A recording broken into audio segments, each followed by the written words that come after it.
Thank you, Mr Acting Deputy President. Well, violent extremism is a global problem, and it demands global cooperation to resolve.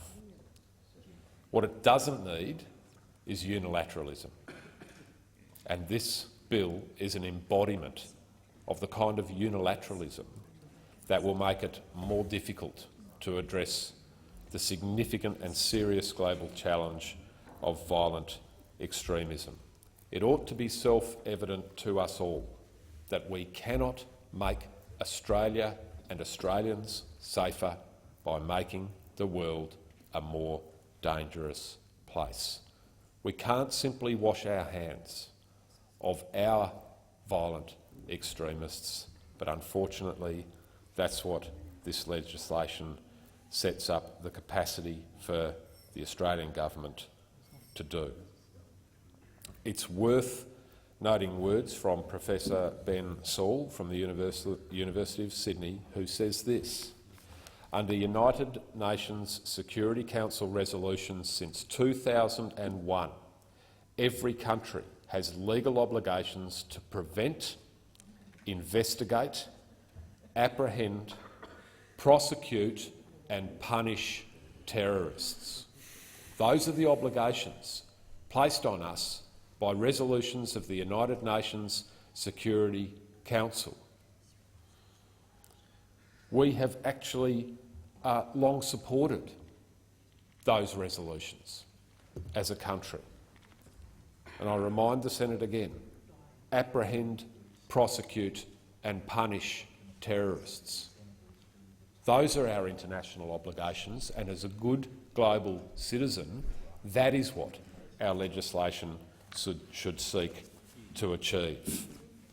This legislation runs counter to the rule of law.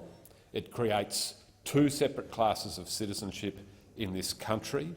It implies a lack of confidence in Australia's judicial system, and it does not provide judicial fairness or natural justice to potentially impacted Australian citizens. It's counter to our international obligations, and it undermines the global fight against violent extremism.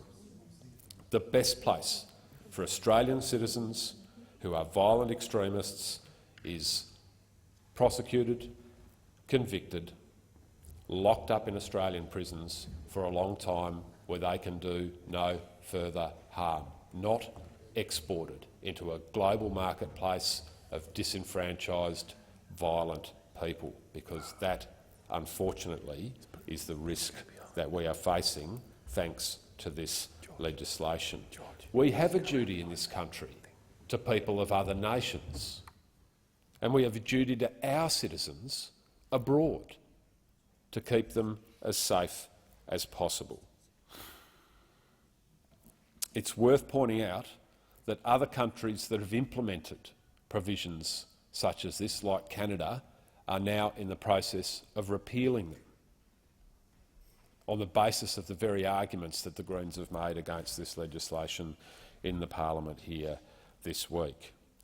Unfortunately, Mr Acting Deputy President, this has bipartisan support from the Coalition and Labor, but I'm really proud that the Greens have stood up on this and showed that we won't be cowed, we won't be bullied by the rhetoric and fear-mongering on these issues of national security, because we believe that hard-won freedoms in this country, freedoms that thousands, in fact tens of thousands of Australians have died to defend over the last century, are too important to trade away, particularly when there is no upside to the trade.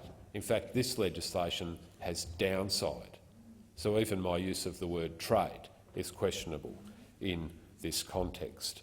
We support a strategic approach to national security in this country. We are not saying that we do not need legislative responses to the challenges of the 21st century and the violent extremism that is all too common with such tragic consequences around our world. We are not saying we don't need legislative responses, but we are also saying let's put social cohesion in our country at the heart of our response, and let's do everything we can to de-radicalise people who are at risk of being radicalised and potentially becoming violent, whether here or abroad.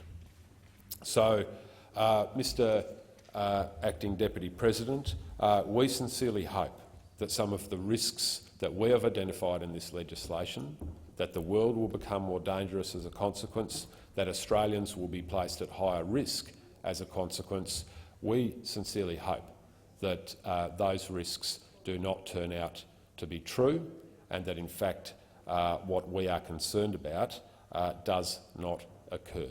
But nevertheless, we stand by our view that this is counterproductive legislation, that is counter to the rule of law, and ultimately it continues a long trend, an all-too-long trend in this country of trading away hard-won civil and human rights in Australia for very little or at times no gain in national security.